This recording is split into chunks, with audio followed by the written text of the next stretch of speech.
Tēnā koutou katoa, nau mai ki te hui o te komiti rātonga rangatopu me te rautaki, the Policy, Finance and Strategy Committee e tēnei rā. Welcome to this afternoon's meeting of the Policy, Finance and Strategy Committee. Our emergency procedures are just going up on the screen there. Hopefully everyone's feeling well today. In the event of an emergency, please follow the guidance of our very capable staff, and can I please ask that all mobile phones are switched to silent. We'll move on to our karakia timatanga, our opening karakia. It's just coming up on the screen, and please feel free to join me. Me karakia tātou. Whakatake te hau ki te uru, whakatake te hau ki te tonga. Kia mā kina kina ki uta, kia mā taratara ki tai. E hi ki ana te ata kura, he tio, he huka, he hauhu, tihei Māori ora. Okay, moving on to apologies. We have an apology for today's meeting from Mayor Barry. I move the motion that the apology is received from Mayor Barry and accepted. Could I have a seconder, please? Thank you, Deputy Mayor Lewis. I'll now put the motion, which has been moved and seconded. All those in favour, please say aye. Aye. Any opposed, say no. I declare that motion carried. We have no speakers in public comment today. Conflict of interest declarations. I call on members to declare any conflicts of interest they have in relation to any of the items on the agenda. No. Sorry, I think we kind of noted the standard Urban Plus and Seaview Marina ones. Thank you for our councillors who serve on those boards. Okay, so under Standing Order 10.4, I'm going to accord order of precedence to the items in our papers today. Firstly, that have guests from our community and from our CCOs. Those are items 8 to 12, hearing from the Jackson Street Program, Love Wainuiamata, Hutt Valley Chamber of Commerce, Urban Plus Limited and Seaview Marina Limited. Following that, we will come back to Hutt City Council's Group Annual Report, item 7, and then we'll go back to the beginning and start from there, from the reports from our officers. So we will start with item 8, a report from the Jackson Street Program. 12-month report to the 30th of June 2024. It's on page 105 of your agendas. I'll invite James Lamb, our Head of Business and Economy, Helen Swales, Jackson Street Programs Coordinator. And we don't have Nick today? No? Okay, to speak to the report. Kia ora. Thank you, Chair. Kia ora koutou. This is the first report back from Jackson Street Program in a number of years. The last time this committee heard from Jackson Street Program was in 2019. I do note that Jackson Street Program are an independent organisation. Their shareholders are effectively the commercial targeted ratepayers of Jackson Street, and obviously they have their board and their governance. As well as this report, we're also talking to them around some added transparency of providing us an annual work plan that goes with this report to us, so that this committee and council can continue to enhance that collaboration. It's fair to say that the relationship with Jackson Street Program continues to increase across council, and there is much greater and wider partnership across our teams, most notably with the work that's coming up with the water renewal in the years to come. And I think there's been some solid effort given in terms of providing a really good pathway forward to business resilience through that time. So I just have one ask of you this afternoon, and that is an indication on how often you'd like these report backs. This is obviously the first time we're doing this in 5 years. It has been something we do in 6-month and 12-month reports. And so I'd like, if the committee could decide how often these report backs are required by Jackson Street Program. Otherwise, I'd like to hand over to Helen to give you a few highlights and talk to the report. Kia ora, and thank you. And once again, I'd like to acknowledge the apology of my chair, Nick Zigaropoulos. He couldn't be with us today. What I'd like to do is just give you a bit of a snapshot of the changing landscape of small to medium businesses and the impact that it has on the role that we play with regard to that interaction, not only with them, but also with partner organisations. So running a small business has always been like a really bad roller coaster, particularly since COVID. And there have been some peaks and troughs in that period of time, and nothing has been what it used to be, any manageable cycles. Things are just starting to hit them time and time again, and they're unable to catch their breath. So while global supply chains collapses and massive government layoffs, business owners now barely recovering from crisis from the next hit to the next hit, creating constant senses of uncertainty. When times get tough, many experienced operators lean into what they know, but relying on those strategies are no longer appropriate in today's climate. So they're having to think outside the square and think of new ways of operating business. Commercial leases renewals have forced tough decisions, and leases come up quite recently, and business owners are having to make a decision of whether they sign up for another 3 to 5 years or whether they actually give up and walk away and close their business, as we've seen many do just recently, particularly just down the road. Many of our businesses also tie a lot of their guarantees to their personal property and ownership. So those decisions are becoming more fatalistic on them, that should they take the wrong pathway, they lose more than just closing the doors of their businesses. So in these turbulent times, they're having to think about how do we change our habits and what is it that we do to get that discretionary spend coming in and supporting our local businesses. Small to medium businesses don't have the framework or the capacity to actually work outside their business. So Jackson Street program has had to pivot in the offering of what we do to make them sustainable, to keep people attracted to Petone as their first choice. So it is not just about promoting Jackson Street, it's about actually offering courses, giving them advice, pointing them in the right direction and making those partnerships so that they can be sustainable and here through those tough times. And we look forward to hoping that the economic climate gets better in the near future. That's all I have to say, but totally open to any questions that you may have. Thank you, Helen. He pātai tō ngā mema. Does any member have a question for Helen? Councillor Brown first and then Councillor Morgan. Thanks, Helen. 2 questions. What has the impact of the change in insurance had? Do you think that's in the top 3 impacts to businesses? But my next question is, what's your sort of top 2 highlights for the last at least 12 months? So the insurances have gone up between 45 and 80%, and the lowest that we've heard of the businesses on the street have been just over 5,000 and the highest is 11,000, and that's on an annual basis because we've been red tagged as a business area. It's really hard for the businesses to absorb that. So when we look at the total, if I had to address your issue of what are the 2 top, it would be insurances and then it would be the compliance costs that have changed, that central government and local government. But we appreciate that these are things that are outside of the control and they have to be passed on, but it certainly makes it difficult for the small to medium businesses. Yeah. The follow-up was what are the 2 main highlights for the last 12 months? So the 2 main highlights are the fact that the local community are supporting our businesses, which is really great to see. The other highlight would be the level of engagement is becoming more prevalent and stronger, and with the support of the council officers, it's made it very easy for us to deliver the programs to help assist them. Yep. Councillor Morgan.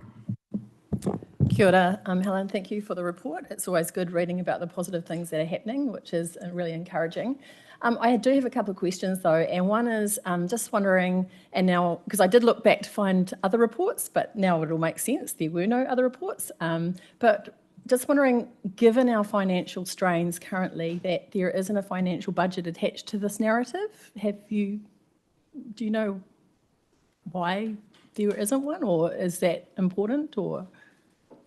Probably is important to us as a Jackson Street program, but the targeted rate that we got for this report, I think if you'd read in the prelim, was $164,000.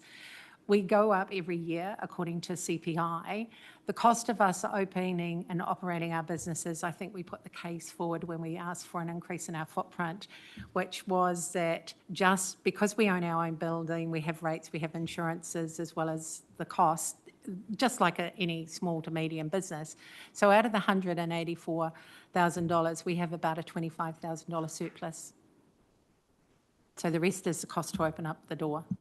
Oh, can I just follow up? Because I have got a couple. No, just wondering, like, normally we see a page though, so with that 164 plus GST, how was it allocated? So for example, there's an extra 20K on there and I read, and that was for the long-term plan and some consultation. So what I read is there's 4 workshops with about 200 people attending. So looking at that, is that 5K, just maybe a breakdown of your budget so that we can see where the money's actually going to. And I state that with, I'm looking at reading these great things like ergonomic chairs installed, bins, but I don't know how many and I don't know numbers, but with a financial report, I might be able to see how that's attached to those things. I'd take that as a request for our next reporting that you want, and more than happy to provide that. But this was the first one that we've done since the early 19, so that's why we were asked on Monday, we delivered the report on Thursday. Awesome. That would be really great. So I'd really love to see that financial record. But also just moving forward, since we're stating things today, also if you could, with the numbers, because I think I'm about evidence and data and details and what does that look like. And so there's really good things in there like 15,462 visitors, but what was it prior to that? So there's no, because there isn't a report, so what happened the year before? So we can see that continuation of goodness and great things happening. And around, employing a part-time marketing manager, 400% increase, but we don't know what that increase was from to what was for, so where was it to have that 400? So if we could get a bit more detail with specific numbers, that would be fantastic, because I know you're working hard, all of you, and you want the best, so do we, but I think for our ratepayers, we really want to see where that money is actually going. So I'd really appreciate that. Thank you. So we do an annual report. Our accounts are audited annually and we file that on the company's filing page. So we could just download that and give that to you. But that's something that we do have to have annually as a company. Yep. Thank you, Helen. Just before I go to Councillor Edwards, there was a figure mentioned in there that I was going to ask you about. It was a visitor number, 15,462. What is that visitor number? Visitors to what? Okay, so when the eyesight was shut down from Hutt City Council, we became by default the eyesight. Unintentional, absolutely on our part, but those visitor numbers are actually visitors that have come into the Jackson Street program office and to the museum. So we started from a zero base. So what has happened is in that year, so we start from a zero base every year, and that's how many people that we had. We do an assessment with where they come from. We've found since COVID, most of those travellers are local from New Zealand because people still can't afford to do the overseas travel because of the price of tickets. So it's only just this year that we're starting to see European and Latin American people start visiting our shores again. Yeah. Yeah, no, very good. Thank you for that clarity. Councillor Edwards has a question too. Yeah, thanks, Helen. I've got no doubt that there are many small and medium businesses doing it hard. We do read a lot, hear a lot with people working from home that Wellington City CBD is suffering and the government's ordered people back to work, blah, blah, blah. Have you heard any, the other side of that possibly is that the hundreds, maybe thousands of people that travel from the Hutt Valley into Wellington other days, but are now working from home in the Hutt. Are you hearing any spin-off for Jackson Street businesses from those people working closer to home? There have kind of been two consequences, Councillor, since COVID, in the sense that when we were doing the LTP consultation and we went out and walked the streets for the community and that, we found that there was a huge increase in home occupation with regard to businesses that had gone from an established key in an urban area to actually working from home with their businesses. So we've seen that that's a competition for us. Also, as you say, people that are working both in Wellington and home, like 3 days, 2 days. Yes, we see a little bit of an increase, but not a huge increase in the market view figures that we're getting when we compare them to the previous years. So there's been nothing really significant, and I think that's because the disposable income is coming down. So when we look at both of those figures, we've got to look at that. Thank you, Councillor. Are there any other further questions? No? James had a question of us, which is how often we would like to hear reporting from Jackson Street program, and I'm sure it'll come up again for Love Wainoia Mata. Personally, I think for those kind of community-based groups, annually is probably sufficient for us, knowing that you're always welcome to come in and speak to us on particular issues, as you do. But I think in terms of reporting to us against funding, probably annual is enough. And I think, Helen, if JSP shared that company's report, that's probably your annual report to them. If that could be added in, that probably covers off any kind of financial questions we might have as well. So whenever that goes in, if you could come and report to us annually after that, that'd be great. Chair, thank you very, very much for that. And yes, we would appreciate doing it annually rather than 6 monthly. Happy to provide those figures from our, when we upload to the company's report, but look forward to coming back in an annual place, and thank you for always making Jackson Street Program welcome. You're very welcome. So I'll move the motion that the committee receives and notes the Jackson Street Program report for the year to June 2024 attached as Appendix 1 to the report. Mā wai e tautoko. Do I have a seconder, please? Thank you, Councillor Brown. Is there any debate? No. In that case, I'll put the motion, which has been moved and seconded. All those in favour, please say aye. Aye. Any opposed, please say no. Ka whakapuaki ai au kua mana te motini. I declare the motion carried. Thank you, Helen. Okay, moving over the page to, page 112 of the agenda, the Love Wainuiamata 12-month report to the 30th of June 2024. I'll invite Sophie Smith, Senior Advisor, Business and Economy, Chastity Card, Kai Whakahaere, Coordinator of Love Wainuiamata, and we've got another guest too, who, sorry I don't have you listed, but please feel free to introduce yourself. Welcome.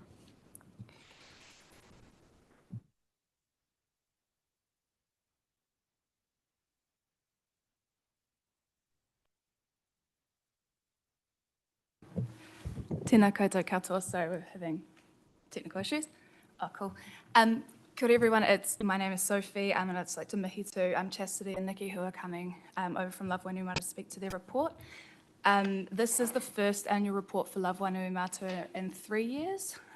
So I guess kind of why now? Financial year 23 to 24 marked a significant milestone in terms of the Wainuiamata development plan, with the completion of the Wainuiamata welcome sign. So Love Wainuiamata led and delivered that project under the leadership of their previous Kai Whakahaere, Anaru Ryle. And financial year 24-25 will see them re-engaging with their community to essentially ask what's next and find their next long-term community vision. So, yep, I'll hand it over to you. Kia ora. I'll just invite Chastity and Nikki. Is there anything particular you'd like to speak to that's in your report? Tell us any highlights for you. Thank you, Chair. Shall I just get started? Okay, fantastic. Kia ora tātou katoa. My name is Chastity Card, and this is my committee member, Nikki Smith. And today we're reporting to you on the past financial year, 2023 to 2024. Sorry, please excuse me as I familiarise myself with this clicker. Where do I point it? Oh, which one is it? Oh, fantastic. Was it this one?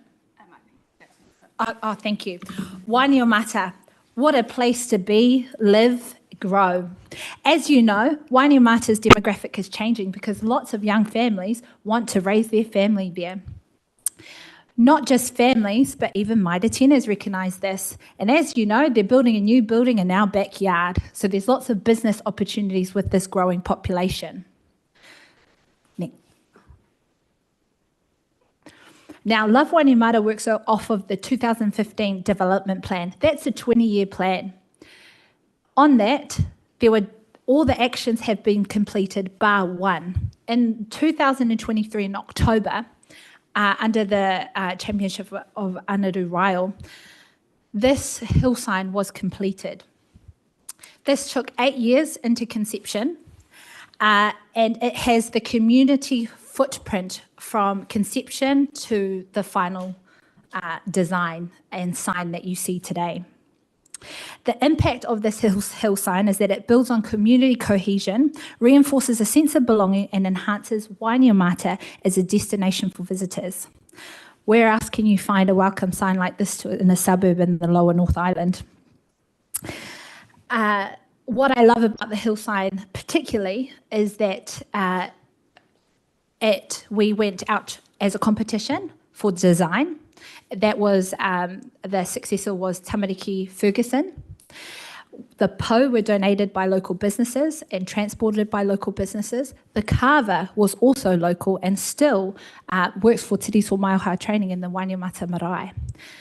The installers, or those that installed the hill sign, were also local contractors, hence supporting Wainyamata local engagement to bring this idea into fruition.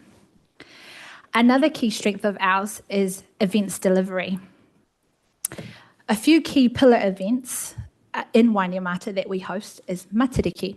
In Matariki 2023, we had over 4,000 foot traffic. The Matariki designed to celebrate the Maramataka is focused on three aspects: a Tamariki Day, a whānau day, and a Kaumātua Day. Hutt City Council noted the engagement and foot traffic that we received across this event, and this year proposed to host the Hutt City-wide event.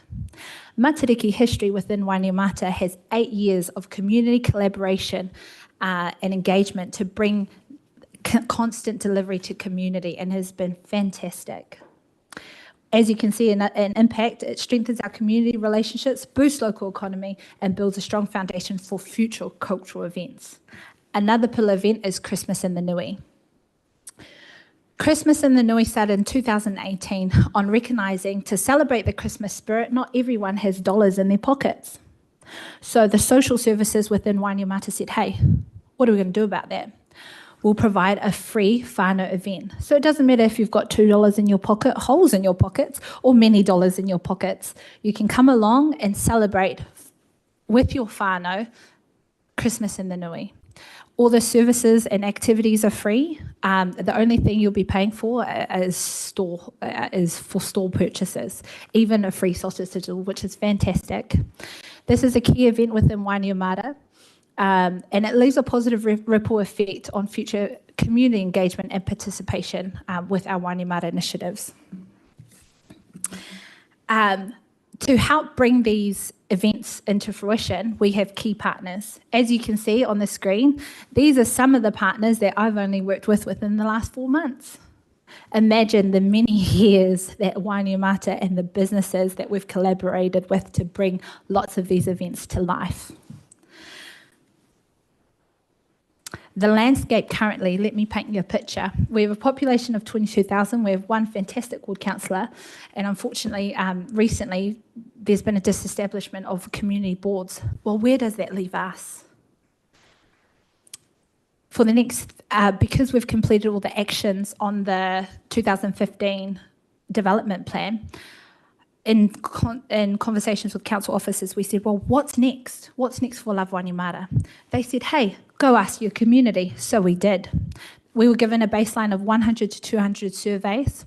Within 4 weeks, we got over 1,000 responses, in which Nikki will speak to.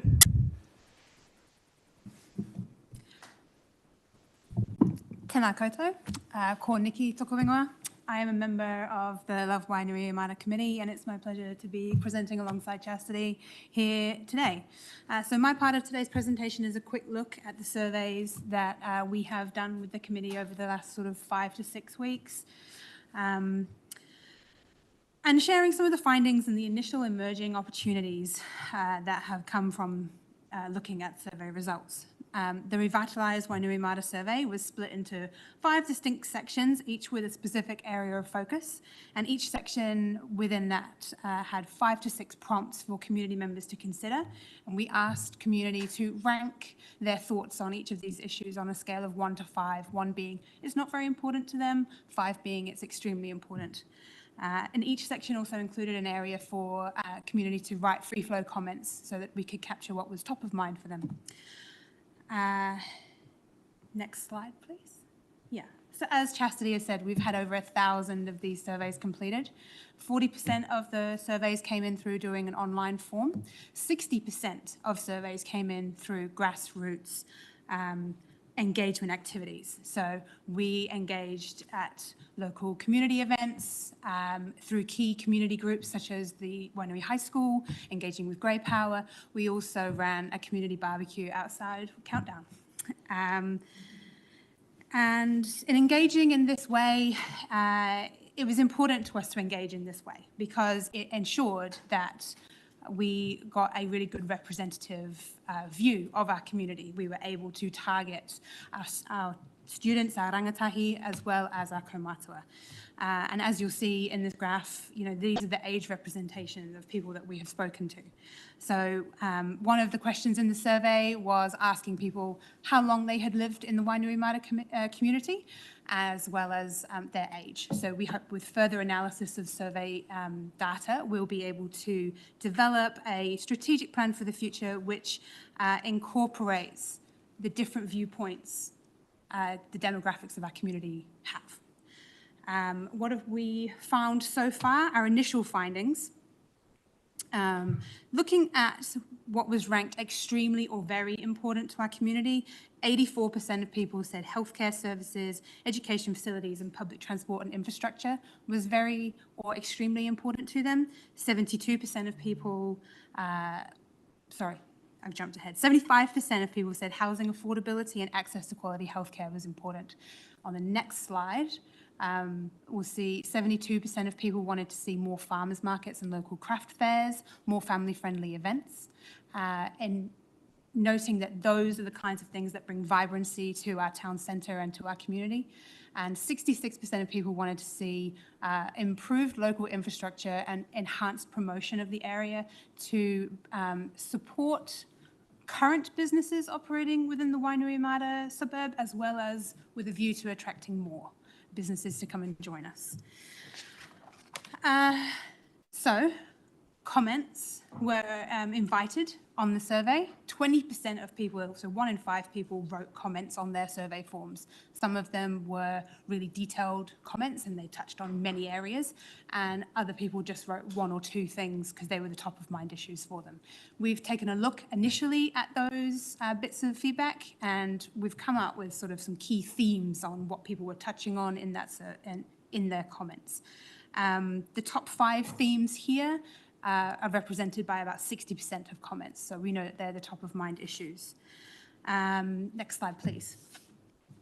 Which brings us to the Wainuiomata Development Plan. It's something that we've spoken to already in this presentation. It was developed in 2015 and it was a 20-year plan, 20-year vision for our suburb. A lot has changed since 2015. We've weathered literal storms. We've weathered a pandemic, and the average house price in Wainui is no longer $220,000. However, as much as some things change, some things stay the same. And we can see some of the overarching themes in the development plan are still top of mind for our community because they are coming through in the survey results and comments that we have gathered. Things like developing a connected neighbourhood, making a vibrant town centre, and Wainui becoming a destination for tourists and businesses alike. While much of the action plan is completed, Love Wainui is excited about the opportunity to develop a refreshed strategic plan for our community. As Chastity has highlighted earlier, Love Wainui has, over the last few years, developed and delivered a range of community-led activities and events.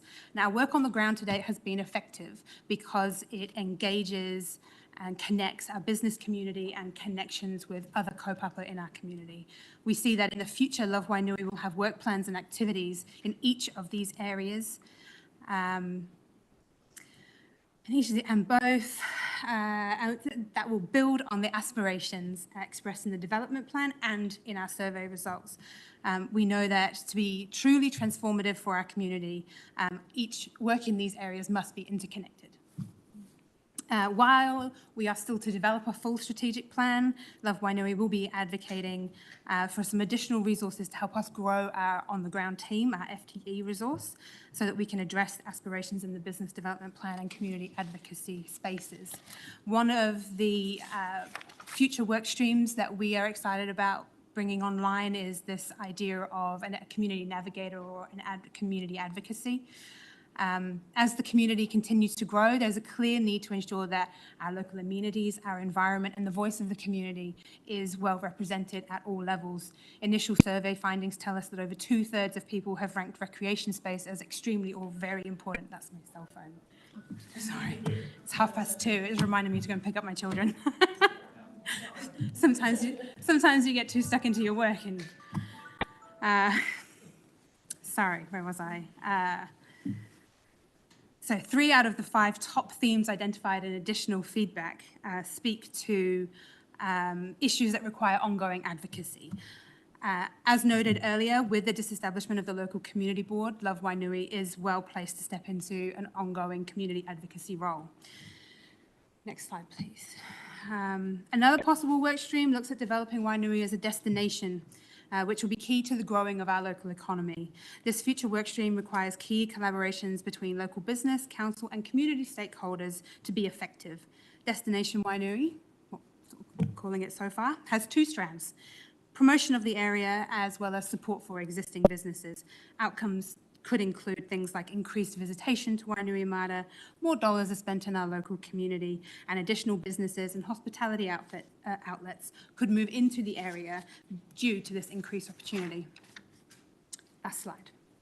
Finally, it's important that Love Wainui continues the work that is already underway, having a strong presence in the community, and having built key events to bring community together. We must continue to capitalise on these. 70% of respondents want to see more family-friendly activations, and we know that events drive visitation and that visitation drives the local economy. These are our initial thoughts on the future of what Love Wainuiomata could be doing, and we'll be developing a more strategic and fulsome plan shortly. This is an exciting time for Love Wainui and for the wider community, and we want to thank you for this opportunity today to present our achievements and our future aspirations, and take this opportunity to invite you to pull with us. Nō reira, tēnā koutou, tēnā koutou, tēnā koutou katoa. Tēnā korua. Thank you very much for a very fulsome report, but also for all of the great mahi you're doing over in Wainuiomata. That extends to the rest of the committee, Nikki, and also, of course, to Anaru, who was in the hot seat before Chastity there. So well done, team. We'll go to questions. He pātai tō ngā mema. Does any member have a question? Councillor Dyer and then Councillor Morgan. Thank you. Amazing work, as the chair just said. Thank you. Do you envisage that the work that you're planning on doing over the next coming years is manageable within the current budget? In short, no. I think we would need to see, we would need some additional resource to help us grow into the space. Okay, sure. Awesome. And on the welcome sign itself, do you know what the total cost was for the sign? Obviously, you got a lot of in-kind support by the sounds of it. I do not have the total costing for the sign. However, I can send that report through because there is a report on it and the costing. That in the report, obviously, there was a transition from Araru to myself, which happened in January. So all of the hill sign work was underneath his tenure. And then yeah, very similar thoughts to the previous paper as well about including the financials for the next report whenever that comes. Just stealing it before Councillor Morgan jumps in. Over to you, Karen. Thank you for stealing my question, but I do just want to say wonderful work. It's really great seeing the survey, the data, you've got the figures. We see that qualitative response and what's happening in the community, and it's really exciting, and I love what you're doing. I love Wainuiomata and what they're doing. But also, yeah, my question was, yeah, it would be really great for us just to have a one-pager of your budget lines, you know, and what that looks like. So when it's Christmas in the park or Matariki, you know, was at 3,000, and look what that got you for $3,000, you know, that impact was massive, you know, so that, if I could ask that maybe be something you do consider for future reporting, because it really helps us see your picture of what you do often on very little, but the massive impact for those 22,000 people, which is just so rich. So ngā mihi, kia koutou, thank you all so much for the great work you're doing. May I respond? Oh, thank you, Councillor. I really appreciate that. And yes, we can provide that with our future annual reporting. We do have an annual report, so we can include that with our submission. As you know, this was our first. in 3 years, and we spoke with the previous kaiwhakahaere, Esther King, who championed this role and what this might look like. So, and also in response, all this mahi is done on a 40-hour contract per week, and it's the scope of Love Wainuiomata has grown so much that people come to us, and we just don't have the hours to service the engagement that we receive organically. So hence why within our discussion, we reported that the FTE hours would need to increase so that we can keep up with the scope of responsibility that we currently have within community. But thank you will be included in future reports. Any further questions? I had one actually. One of the many things in your focus for the year was to actively work to increase the retail mix in Wainuiomata, and you mentioned Maita 10, and I've heard they're coming to Wainuiomata. Is there anything else coming, or I guess more importantly, are there any gaps that you've identified through being in the community and consulting the community of things that Wainuiomata still would like to see come? One of the things that is coming through really, really clearly in survey information is quality hospitality outlets, as well as a mix. So yes, a mix of retail is coming through strongly as well. How much we can directly influence that is difficult, but certainly quality hospitality spaces. A sit-down cafe or a sit-down restaurant was coming through very strongly. Thank you. Are there any further questions? Yeah, Deputy Mayor Lewis. Thank you. It is a wonderful report, so I concur with everybody, and how you've presented it's also been, very exciting.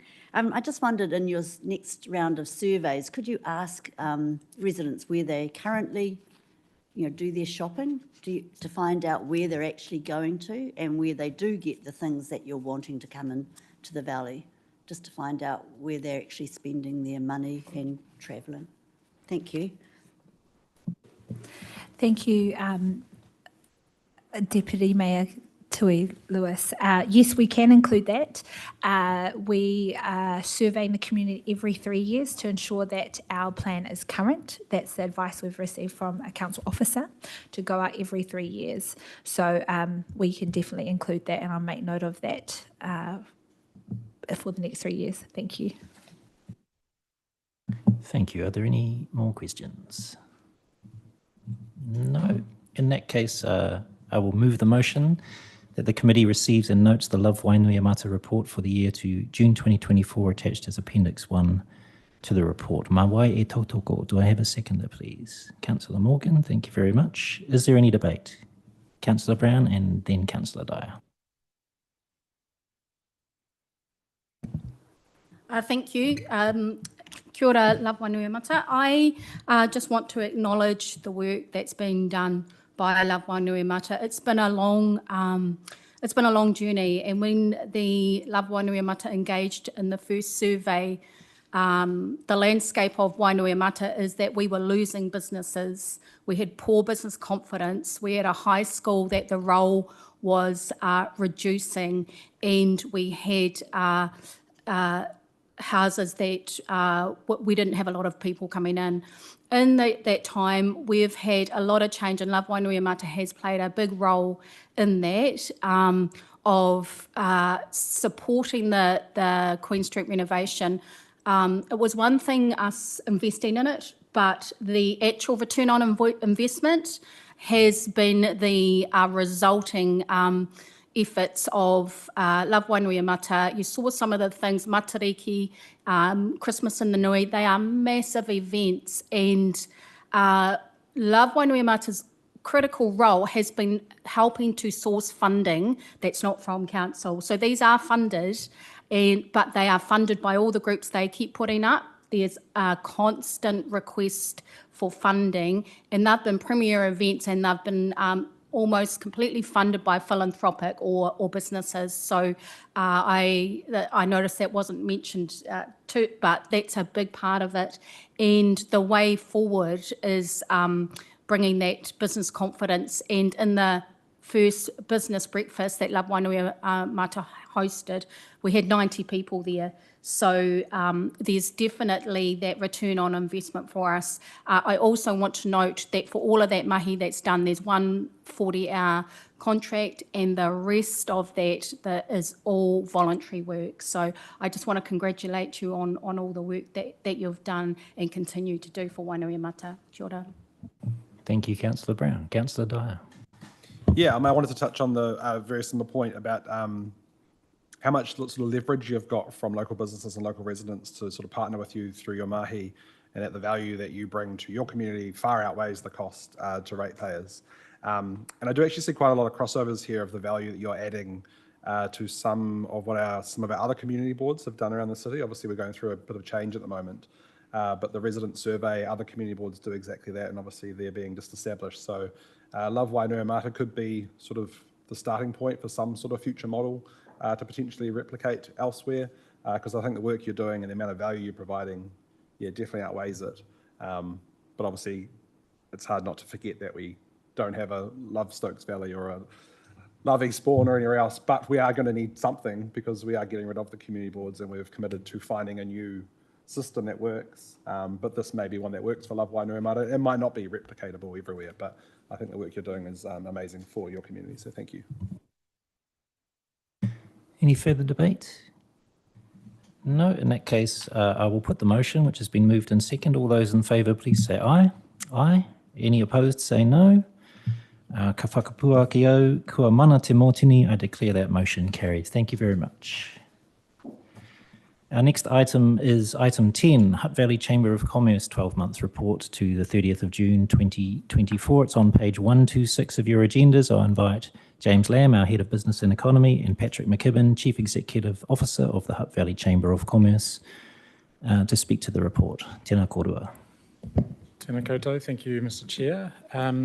This 12-month report from the Chamber of Commerce is the last for the current 3-year service contract that we have with the Hutt Valley Chamber of Commerce. We'll be entering into another 3-year contract that reflects the current long-term plan cycle.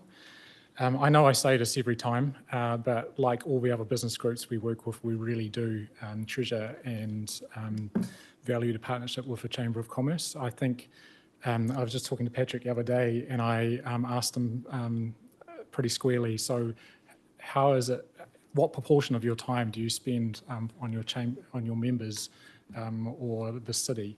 And Patrick shared that could be 100% one day, it could be 50% the next day, and variations thereof. I really do value the advocacy that the Chamber does, and I think particularly in the last 12 months that has been in the central government space. So the amount of connections that the Chamber has into our MPs, our ministers. I think the Prime Minister's visit to Medco Engineering was a really good example of how far that has gone. And I think notably the other area of growth is the relationship between the Chamber and the Council matures is around early engagement. Again, like any other business group that we work with, by pulling in the Chamber and business groups, we get that early measure of a business voice when it comes to projects or policies. And so I want to thank the Chamber as well as Love Wainui Mata, as well as Jackson Street Program and South End Business Group, and being able to provide that for us. But I don't think Patrick needs any introduction really, but over to Patrick to give you a few highlights from the last 12 months. Kia ora, and thank you again for the opportunity to come and talk to the Council today. Firstly, I'd like to offer apologies for Mark Skelly, who is unable to be here. Mark, unfortunately, had another commitment that he couldn't get out of today, so he offers his apologies. Look, I am going to take our report as read. I'm happy to answer any questions on that, but I thought I'd just start by saying thank you to the Hutt City Council for your continued and ongoing support for the Hutt Valley Chamber of Commerce and the business community here. We continue, I think, to work very hard for our business community, particularly as they've navigated the last 12 months. As Helen said earlier, it's been tough for our business community, challenges such as interest rates, product costs, power costs particularly, people costs, insurance costs, and rates and other factors have continued to challenge our business community of all sizes, to be honest, whether they be small, large or medium-sized businesses.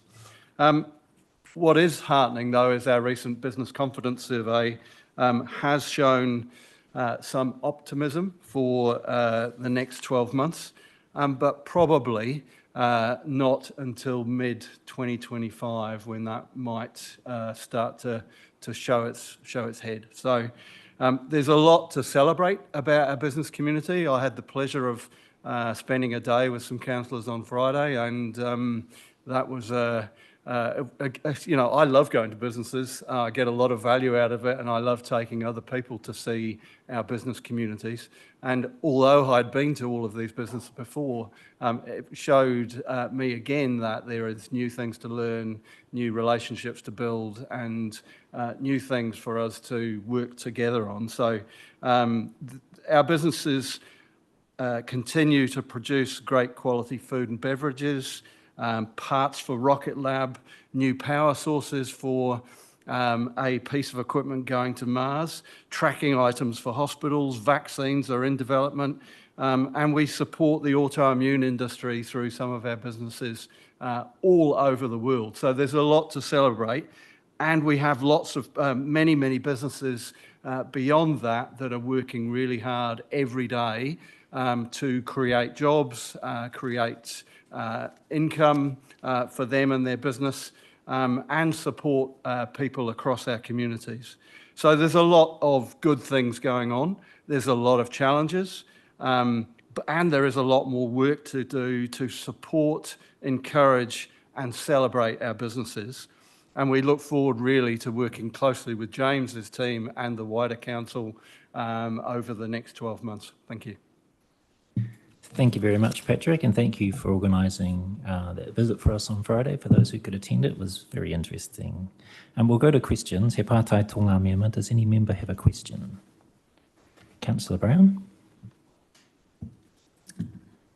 Kia ora, Patrick. I see that you hosted I couldn't attend, but the Māori Economic Development, and you're doing quite a bit of work in that space at the moment, and lining up to Riverlink. What have you observed any new business in Lower Hutt around the Māori business space, and if is that converting at all to GETS? Because the Māori businesses, the GETS, is where they apply through central government. Yeah. But have you had any sort of, what's your thinking around that intention? Look, I think there's a lot of work to do in that space. Yeah. GETS for any business is quite a struggle, particularly if you've not participated in that process before. It's quite complicated, and quite often it happens very late for a new business to participate in those things. So we're continuing to do work in that space. Just last week I met with some people that might be able to help with supporting our business community to be able to be in a position to respond to RFPs in advance of them coming. But there is a lot of work to do in that space, and particularly with our Māori and Pacific businesses, because often they don't participate in that process, and therefore it's complicated and probably not that effective for them to do it without some help and some support. Thank you.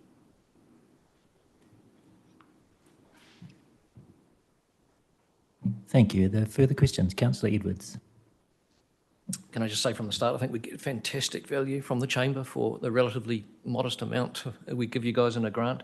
But I did see on page... Councillor Edwards, you can always offer more if you'd like to. Well, I may not go that far, given the state of our finances, but on page 139, there's mention of an organisation called Te Papatipu Matahiko trying to establish here, but it looks like they've met some roadblocks. Can you tell us anything more about that? Patrick was able to circle back to a previous connection that we had made a number of years ago, and that's a conversation that has happened with our libraries team. It turns out we offer a very similar service in terms of our digital hubs, our digital literacy programs. I think there's still an opportunity in terms of what could be. They're looking to set up a functional hub and the programming that goes with that.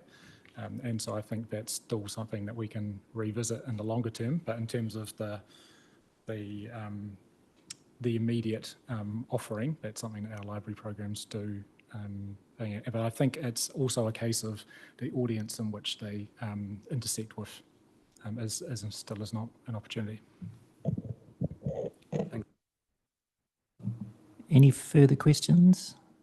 I had one, Patrick, about the proposed manufacturing academy, and thank you for pushing that forward, not just for Hutt Valley IC, but for Porirua as well.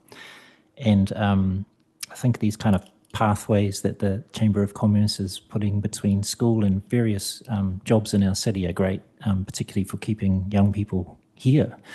But just with manufacturing in particular, what would that academy look like? Like, what's missing in the middle of kids coming out of school and getting jobs in the manufacturing industry?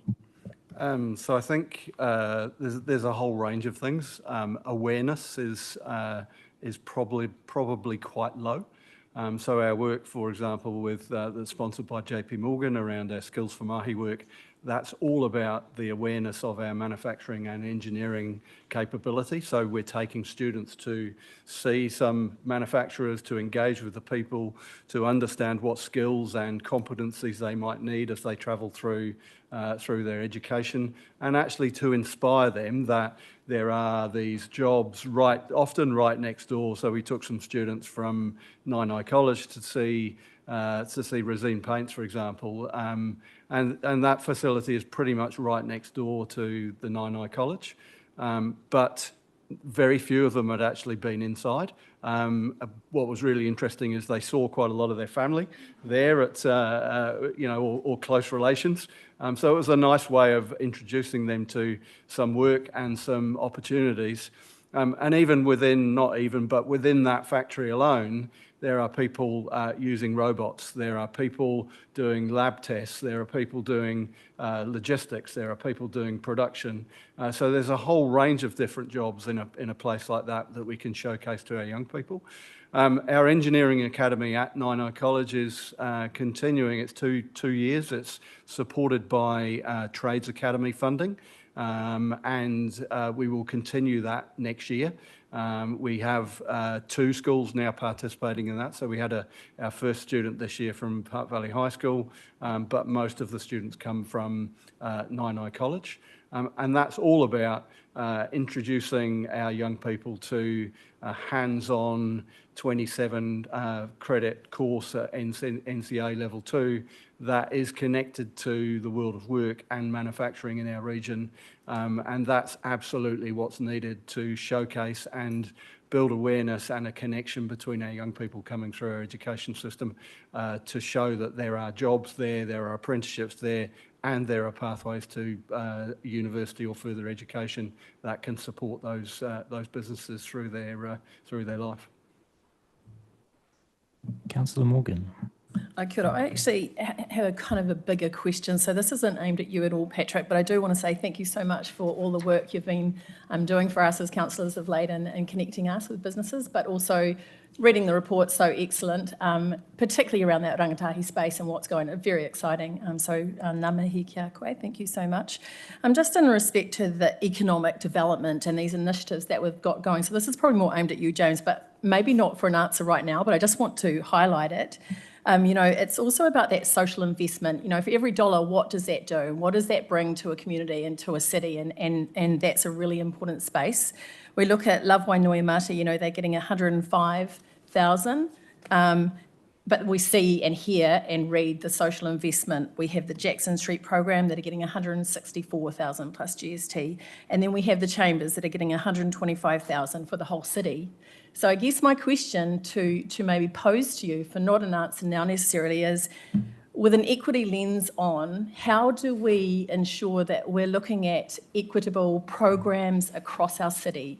and what can we be looking at to do? Like it was mentioned, Love Stokes Valley, or there's other pockets in our area, if 125K is what's going, the Chamber's to look at everywhere, how else could we look at our modelling? Because what I see right now is some inadequacies around that equity for our whole city.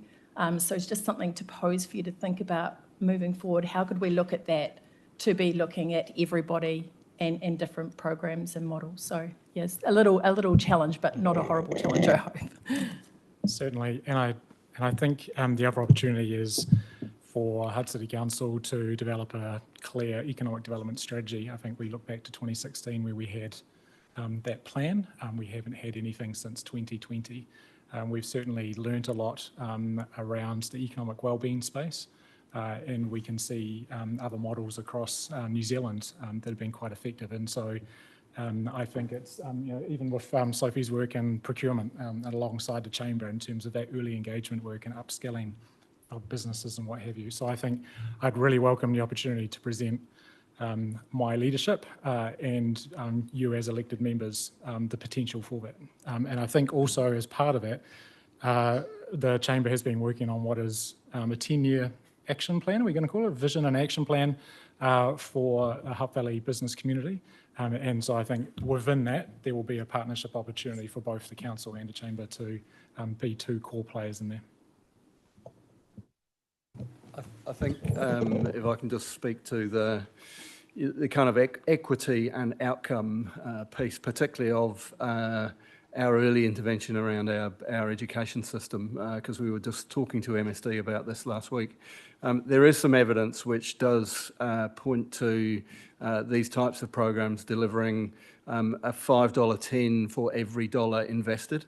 And what is really exciting about those sorts of programs is that they not only deliver a return on investment, they deliver academic outcome, attendance benefits, engagement benefits for school.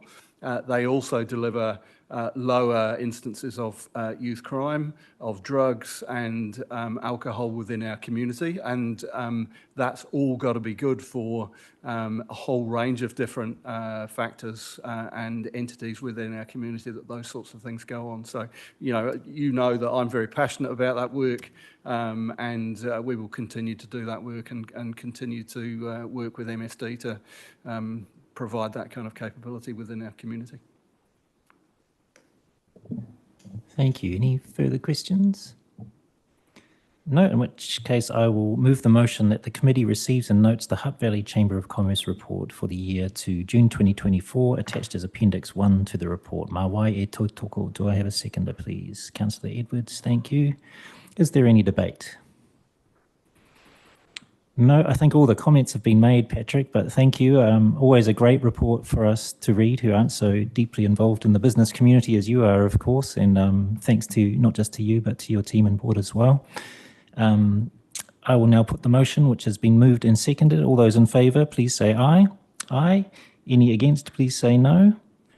Ka whakapuaki au, kua mana te motini, I declare the motion carried. Thank you, Patrick. Okay, our next item 11, is the Urban Plus Limited Group Annual Report for the year ended 30 June 2024. It's on page 157 of the agenda. I'll invite Darren Youth, our Financial Accounting Manager, to speak to the report. Kia ora, Darren. Thank you, Chair. Firstly, I'd just like to submit a couple of apologies. Pamela Bell, the board chair, and Daniel Moriarty, who were both unable to attend today. But yeah, it's my pleasure to submit the annual report for the year ending June 24, as attached to Appendix 1 to this report. We do note that this was distributed to councillors just before the statutory deadline of 30 September. And also to point out that there is an unmodified audit report, which is great news. Just was raised as part of the draft agenda meeting was just a couple of notes in terms of a couple of the non-financial reporting messages that came through as not achieved. So that was not included in the annual report, but Daniel passed on a message to relay that to the committee today. So firstly, in relation to 1.2 on page 170 of the report, around the operating expenditure within budget. So that was not achieved. That was mainly due to the number of vacant repair works and also draft stopping repair works that was undertaken as part of the healthy home upgrades. The next point in terms of 1.3 around the net surplus not being met, again to the above point, but also the additional capital expenditure work that was done for heat pumps, range hoods, curtains, kitchens and bathroom refurbishments, windows and roof repairs, and rising interest rates. And then the last point, 1.11 on page 171 of the report, in relation to capital expenditure within budget for the property developments. And that was not achieved, and that was basically because the site works at Brook Street and 55 Britannia Streets projects were both well ahead of time. Thank you, Darren. Ra he pātai tō ngā mema. Does any member have a question? I just wanted to comment on one thing, Darren, which maybe you can take away and discuss with Urban Plus Limited, because I was reading this report and I had a sense of deja vu about item 1.7 in that statement of service performance, which is a target to increase the portfolio size to 220 units by December 2024. I went back and had a look at the oldest annual report from UPL on their website, which is 2019, before I was a councillor, and that target was set back then in 2019. And every year I think it's been pushed out to the end of the current year. Since 2019, the number of units has actually gone down by 1. I just wonder if we could have a robust look at whether that target is still appropriate. It just seems to be getting carried over and we're not getting any closer to it. Whether, I don't know what the reason was for setting it at that number, but just something to have a look at with the board perhaps. Yes, I'll relay that back to the board. Thank you. Thank you. Are there any further questions or comments? No, in that case, I will move the motion that the committee receives and notes the annual report for Urban Plus Limited and Group for the year ended 30 June 2024, attached as Appendix 1 to the report. Mā wai e tautoko. Do I have a seconder, please? Councillor Stallinger, thank you. Is there any debate? Councillor Brown. Thank you for the report. And it is difficult when the chair or the T is not available, but I understand they're both sick. So I just wanted to cover off the good point that you made about the 220 rentals. That was made at several terms ago, and that was when the key tool for providing rental housing was us owning our own portfolio. What's changed since then is the iterations of how we house people and what tools are available have changed. So we now do the core part of that is through community housing providers. We build, hand it over to the CHIPs, and they house. If we were to add the contribution that's been made through the CHIPs, I'm sure we would make it there. So for the foreseeable future, the focus is going to be on the toolbox, which is really around social housing. So it's a good point. Thank you, and it's a very good explanation, actually. So yeah, I'll leave that one with you and the board and Darren to have a look at that, if that target can be changed to something else or maybe it isn't necessary at all. Is there any further debate? No, in that case, I'll put the motion which has been moved and seconded. All those in favour, please say aye. Aye. Any opposed, say no. Ka whakapua ki au, kua mana te mōtini. I declare that motion carried. Thank you, Darren. I think you're staying with us, Darren, for the Seaview Marina Limited Group Annual Report for the year ended 30 June 2024. This is on page 193 of the agenda. We've got Tim Lidgard here, the Chief Executive of Seaview Marina Limited, and Peter Steele, who's Chair of the Board, is with us on Zoom. Kia ora, Peter. Hi there. Go ahead, Darren. So again, it's my pleasure to present the annual report for Seaview Marina for the year ending 30th of June 24. This is attached as Appendix 1 to the report. Again, this was distributed to councillors prior to our 30 September statutory deadline, and again received an unaudited report. An unqualified audit report. I'll hand over to Tim for any comments. Kia ora koutou katoa. Chair, I appreciate the opportunity to escape today's southerly at Seaview. Just a couple of general comments from me. Overall, our budget was under pressure for most of the year, and that was due to rising costs of operational contracts. And there's also a portion of our revenue that relies on discretionary income. That the cost of living, as we all know, has bit hard, and that has resulted in some folks reevaluating how they store their boats, and that often leads them away from marinas. So that's not a Seaview trend, that's a wider trend in the industry. What I was proud of this year was the communication with our customer base. We had some challenging subjects to discuss that were always going to come with a level of scrutiny, and I'm quite proud with our transparent and factual style and making sure we're available to meet with customers to discuss that. And I think our biggest challenge this year came in the form of staff resources. So we had a retirement brought forward and 2 unexpected resignations. And, you know, that's roughly 50% of our small team. So on that note, I do want to make a special thank you to the team at Hutt City Council and the HR department who helped us build a new team. And an additional thank you to both Audit New Zealand and the Hutt City Council finance team, who realised that we were under quite a bit of pressure and went beyond to take on some more workload and offer flexibility to us. So I really appreciate that we now have a capable team in place going forward. So I think Hutt City can be proud of Seaview Marina as an asset, and we do punch above our weight, and we look forward to continuing to grow the business and our reputation as a smartly managed marina with excellent service amenities. And the report for me is taken as read. Happy to answer any questions.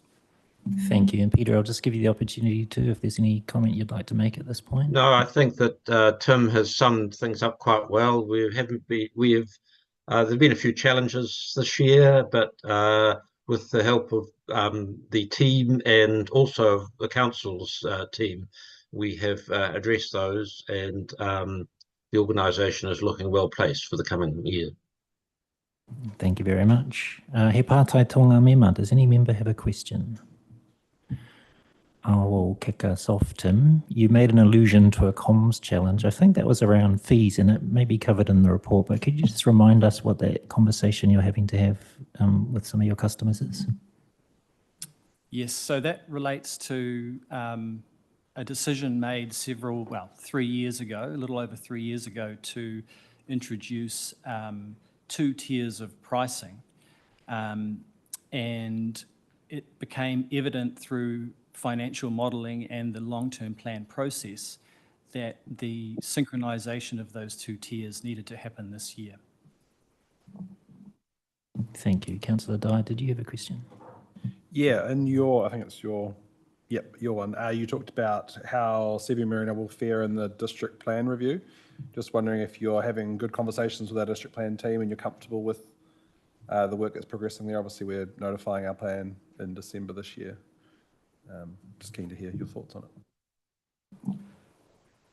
In all honesty, I think that's something that I need to go through with the board. The current chapter that's being drafted is perhaps not robust as we would like to see it, but it was certainly making good progress. So that is moving along. Are there any further questions? No. In that case, I will move the motion that the committee receives and notes the annual report for Seaview Marina Limited for the year ended 30 June 2024, attached as Appendix 1 to the report. Mā wai e tautoko. Do I have a seconder, please? Councillor Dyer, thank you. Is there any debate? No. In that case, I will put the motion, which has been moved and seconded. All those in favour, please say aye. Aye. Any against, please say no. Ka whakapuaki au kua mana te motini, I declare that motion carried. Thank you. Thank you. Thank you, Peter.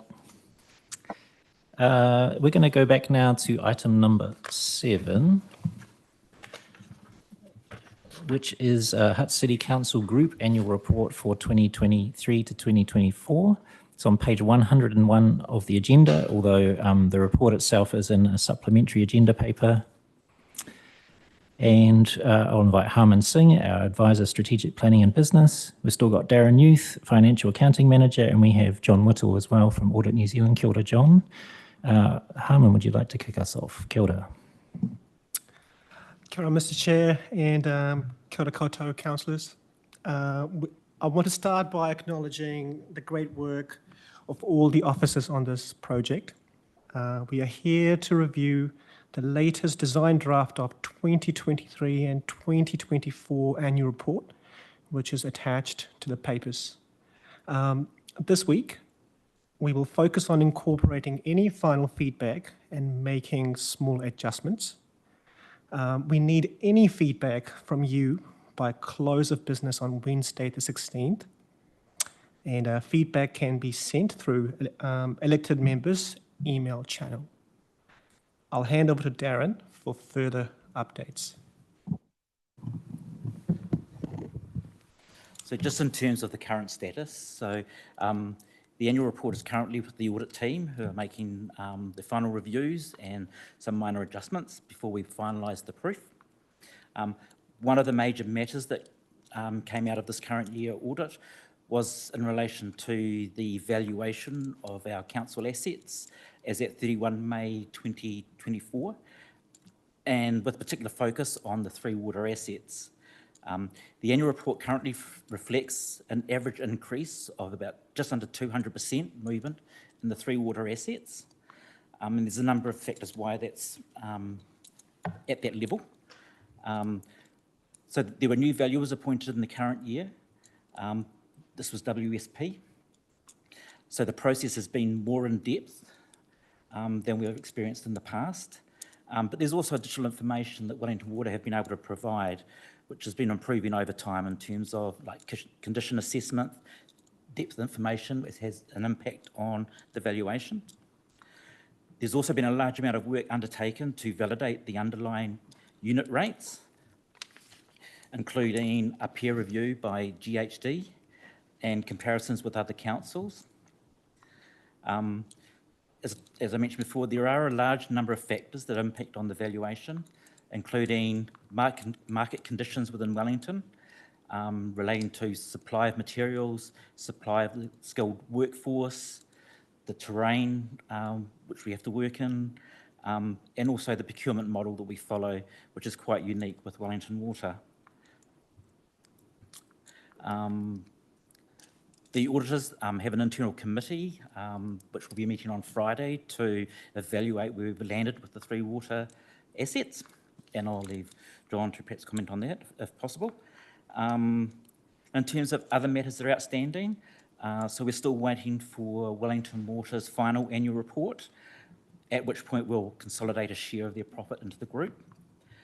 There's also an adjustment to be made which will reduce grant revenue by approximately 5.4 million, and that was in relation to Nine-Eye Pool, where we were waiting for the completion of the 3rd milestone, and we actually booked that revenue slightly early.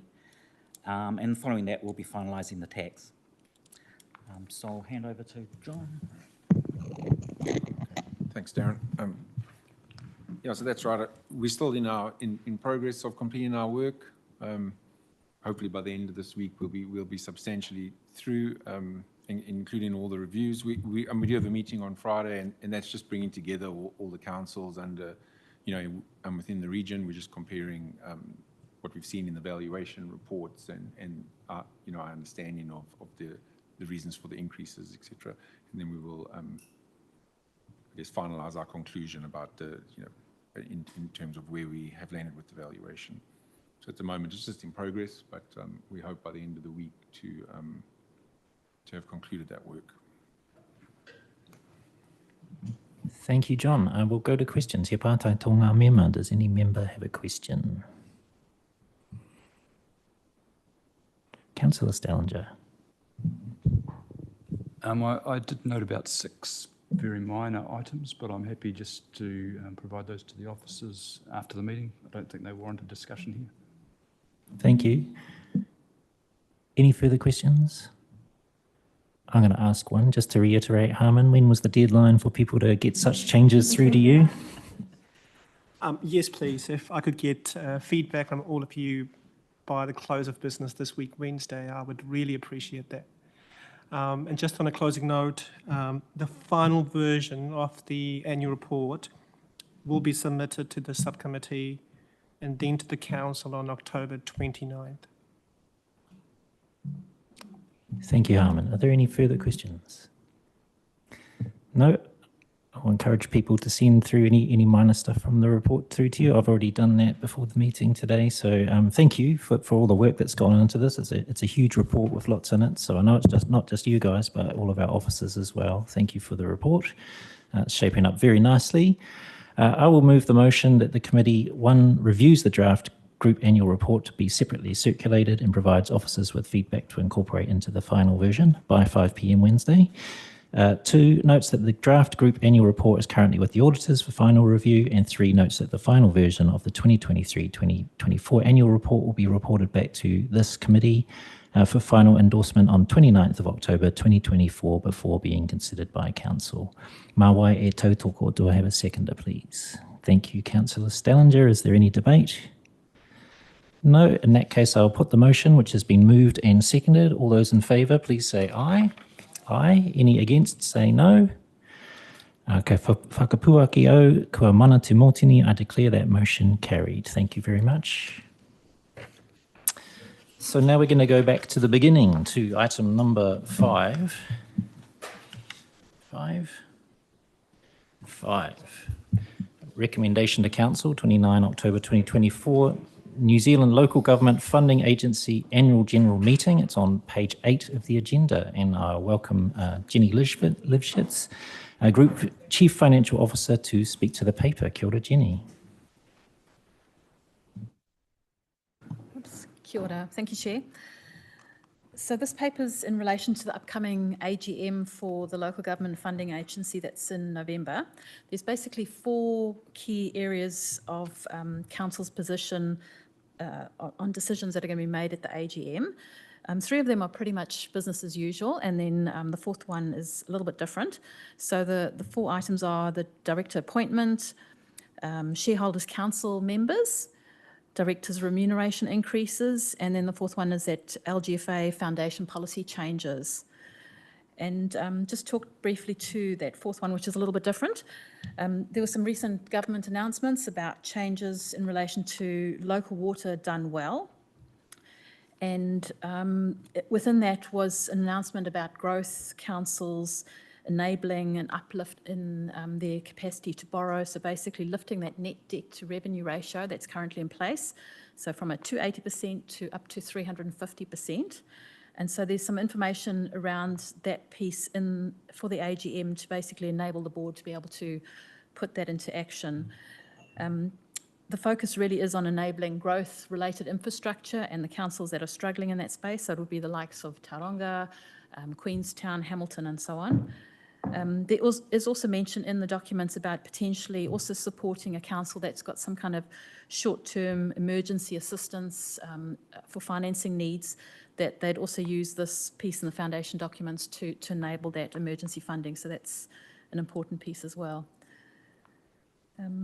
So basically the paper's seeking a recommendation to council so that we can agree the council's position for these items ahead of voting at the next AGM. Thank you. Thank you very much, Jenny. We'll go to questions. He pātai tō ngā mema. Does any member have a question? Councillor Brown.